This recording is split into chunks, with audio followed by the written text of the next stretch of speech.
เนาะชงสวัสดีค่ะวันนี้ใหม่จะมาสอนภาษามงนะคะ เกี่ยวกับคำว่ารักกับชอบรักแปลรักภาษามงนะคะจะพูดว่ารู้รักรู้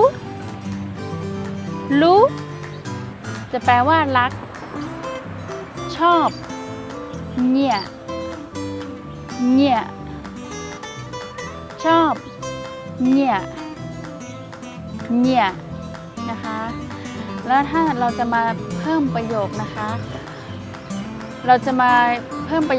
ก็คำว่ากูนี่แทนตัวฉันนะคะกูฉันชอบเนี่ยก็เธอแล้วเราจะเอา3คำนี้มาบวกกันนะคะกูเนี่ยก็ฉันชอบเธอกูเนี่ยก็ฉันชอบเธอรักก็เหมือนกันนะคะจำคำว่าก็ฉันก็ขอโทษนะคะก็คือเธอกูอย่าฉันแล้วเราก็จะเอาคำว่ากูรู้ก็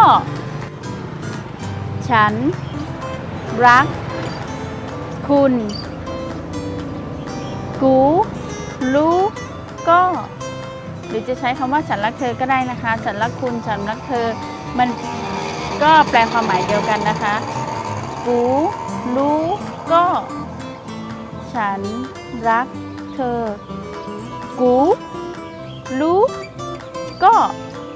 ฉันรักเธอแล้วจะมีเป็นประโยคคำถามนะคะที่จะบอกว่าเธอรักฉันไหมเราจะถามเขานะคะเธอรักฉันไหม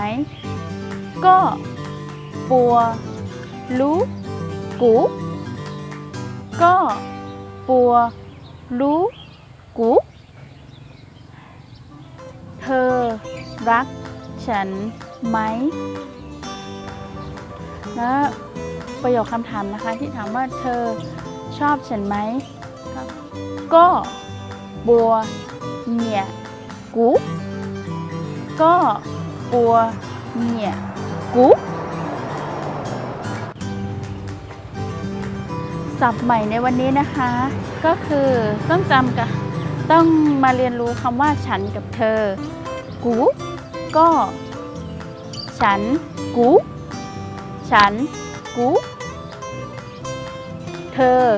ก็จะแค่จำฉันกับเธอแล้วก็เอาค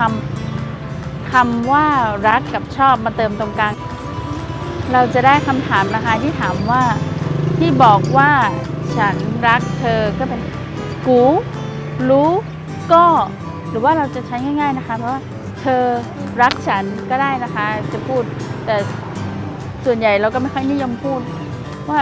ก็รู้กูเนี่ยเราจะเป็นคำถามที่ตกใจที่เรารู้ว่าเขารักเราก็จะก็รู้กูก็เนี่ยกูอันนี้เป็นคำที่เราตกใจนะคะถ้าเราเอาคำว่าเธอมาไว้ข้างหน้าแล้วก็เอาคำว่าฉันไปไว้ข้างหลังก็จะเหมือนภาษาไทยนะคะที่เราถามว่าเธอรักฉันหรออะไรประมาณนี้ค่ะเธอรักฉันหรอเธอชอบฉันหรอนี่ค่ะภาษามงก็จะคล้ายๆกันนะคะก็จะเป็นกูรู้ก็ฉันรักเธอถ้าก็รู้กูเราก็จะเป็นคำที่แบบตกใจว่าเธอรักฉันเนี่ยค่ะเทคนิคในการจำวันนี้นะคะให้จำคำว่าฉันกับเธอแล้วก็รักกับชอบนะคะแล้วเราก็จะนำไปพูดได้เลยนะคะก็เอาประยุกต์ใช้ได้ถ้าจำได้แค่4คำศัพท์นี้ก็จะประยุกต์ใช้ในชีวิตประจำวันได้เลยนะคะว่าฉันรักเธอเธอรักฉัน ค่ะถ้าชื่นชอบนะคะก็อย่าลืมกดไลค์กดแชร์กดติดตามเป็นกำลังใจให้ใหม่เยอะๆนะคะ